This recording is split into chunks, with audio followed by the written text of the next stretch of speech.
क्या हुआ साहब, कैसे उन्होंने कहा, एक टिप्पणी करना चाहता हूं जिसे आप समझना चाहेंगे कि ये क्या जाने सावरकर या अंडमान के पानी को। एक और इशारा करता हूं, पहली गाली नहीं है इतिहास में, चंद्रशेखर आजाद से लेकर झांसी की रानी तक इन्हीं लोगों के द्वारा गालियां दी गई थी कि ये क्या जाने सावरकर या अंडमान के पानी को, जो गाली देते रहते हैं झांसी वाली रानी को। ये ऐसी कमरों में बैठे सिर्फ जुगाली करते हैं, काफी सिगरेट के धुएं में हर्फ सवाली करते हैं। कुछ दिन इन सबको भी भेजो अंडमान काला पानी, कुछ दिन इन सबको भी भेजो अंडमान काला पानी। 2 दिन में ही याद करेंगे ये अपनी दादी नानी, 2 दिन में ही याद करेंगे ये अपनी। और जिस सावरकर के लिए कहा गया, थोड़ा सा चित्र उलटता हूं इतिहास से, कैसे झेला गया उसने काला पानी का पृष्ठ पलटना, थोड़ा सा अतीत की यादों में जाना कि कोल्हू के चक्कर से पूछो उसके पैरों के छाले, कि कोल्हू के चक्कर से पूछो उसके पैरों के छाले। जिसने आजादी के सपने काल कोठरी में पाले, जिसने 13 साल खपाए अपने काले पानी में, सारे तीरथ न्योछावर उसकी पावन कुर्बानी पे। जो सूरज की प्रथम किरण पर कोल्हू में जुड़ जाते थे, वो आजादी के सूरज को अपना रक्त चढ़ाते थे। और ये लाइन शायद इस कविता का शीर्षक होनी चाहिए थी। उस शीर्षक को पढ़ता हूं, मत टाको संसद के दीवारों पर। मैं हर देशभक्त की तरफ से इस पंक्ति की प्राण पंक्ति पढ़ना चाहता हूं, उस पंक्ति पर आपका पूरा दाद चाहता हूं कि जो आजादी के सूरज को अपना रक्त चढ़ाते थे, वो सूरज की प्रथम किरण पर कोल्हू में जुड़ जाते थे। उनका चित्र भले मत टाको संसद रूपी मीने में, उनका चित्र भले मत टाको संसद रूपी मीने में। सावरकर का चित्र टका हर देशभक्त के सीने में, सावरकर का चित्र टका हर देशभक्त के सीने में। और जैसा मैंने कहा, एक दृष्टांत सुनना साहब आंखें गीली करके, क्या यह आश्चर्य और हैरत की बात नहीं है? 13 साल काला पानी में रहा हो कोई व्यक्ति और उसे 8 साल बाद पता लगा हो कि उसका भाई भी उसी काला पानी की सजा भोग रहा बगल की कोठरी में, उसे मालूम भी नहीं था। एक दिन तेल जमा कर रहा था, कोल्हू के तेल का जो तेल निकाला जाता था, सुबह के समय उसे तेल जमा करने के लिए इकट्ठे हुए लाइन लग रही थी कैदियों की। अचानक उसने लगा कि सामने खड़ा हुआ गणेश राव जैसा कौन लगता है। जैसे ही गणेश राव उसके बड़े भाई बापा राव ने बात सुनी, उसने पलट के देखा विनायक की आवाज कहां से आई। उसने कहा भाई तुम यहाँ कहां? कहला मुझे 7 साल हो गए तेरे बगल वाली कोठरी में रहते हुए। 7 साल बाद दोनों मिलते हैं। मैंने कल्पना की है साहब, क्या सोचा होगा उन्होंने 7 साल बाद जब एक दूसरे को देखा होगा। इस भावुक सी पंक्तियों पर ध्यान चाहता हूं शैलेश तुम्हारा भी, मैंने क्या लिखा है इस पंक्ति को सुनना है। और इस मेवाड़ी मिट्टी को भी प्रणाम करता हूं। 2 पंक्ति इसके इतिहास को दोहराता हूं कि जिस माँ ने तो 2 बेटों को भेजा हो काला पानी, जिस माँ ने तो 2 बेटों को भेजा हो काला पानी, उसने गाथा दोहरा दी है पन्ना की राजस्थानी, उसने गाथा दोहरा दी है पन्ना की राजस्थानी। जिनके बीच काल कोठरी में खिली कांची रेखा, 7 बरस के बाद भाई ने दूजे भाई को देखा, 7 बरस के बाद भाई ने दूजे भाई को देखा।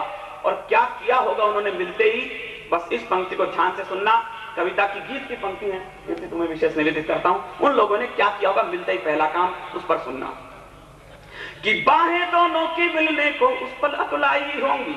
बेड़ियों में बंधे हैं और बीच में पहरी खड़ा है कि बाहें दोनों की मिलने को उस पर अकुलाई होंगी। दोनों ने बचपन की यादें क्षण भर दोहराई होंगी, दोनों ने बचपन की यादें क्षण भर दोहराई होंगी।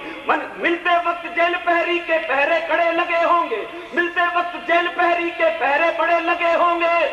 पहली बार उन्हें बेड़ी के बंधन कड़े लगे होंगे, पहली बार उन्हें बेड़ी के बंधन कड़े लगे होंगे।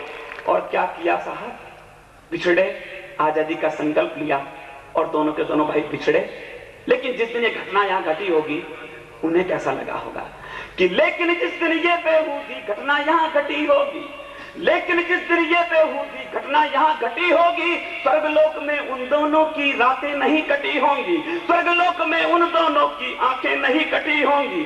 सुनता हूं आदमी तो बोलता है, लेकिन जैसा मेरे किसी कवि मित्र ने कहा, बेजान आंखें बेजान चीजें बोलती हैं। जिस काला पानी में 13 साल बीते हों, उनके ठीक कोठड़ी के सामने एक फांसी का तख्ता था, जिसे रोज दिखाया जाता था कि जहां पर एक फांसी पर कोई लटकता था ताकि ये भयभीत हो सके। उसने एक ने कहा कि 60 साल तक तुम जियोगे क्या? अंग्रेजों ने कहा, कहने क्या तुम उम्मीद करते हो कि 60 साल तक तुम राज करोगे यहाँ पर? उस पूरे अंडमान निकोबार द्वीप समूह पर जब ये गाली, ये बहिर्गमन हुआ होगा, देशद्रोह का आरोप लगा होगा सावरकर पर, उन सब ने क्या सोचा होगा?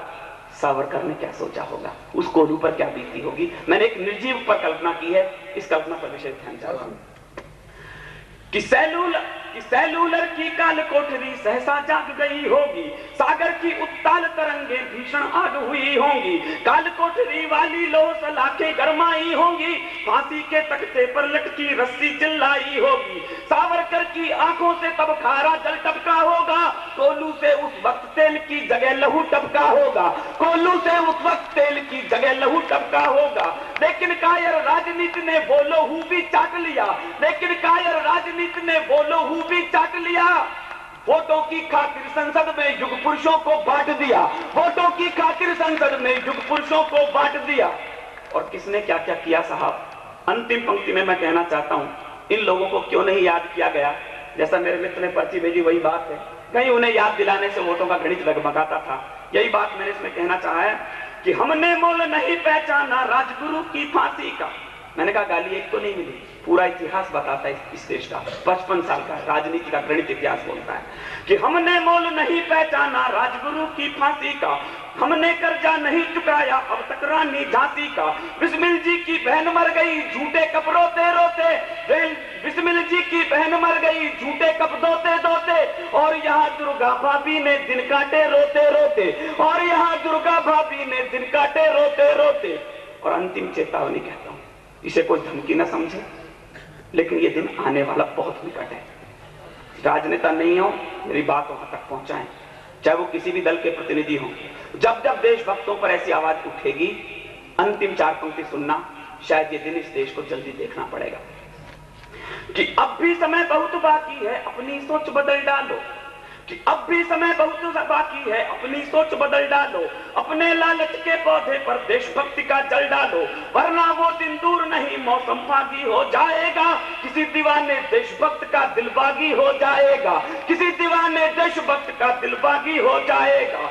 अपने हाथों में पिस्टल ले वो सड़कों पर आएगा, और किसी कायर सीने को वो छलनी कर जाएगा, और किसी कायर सीने को वो छलनी कर जाएगा।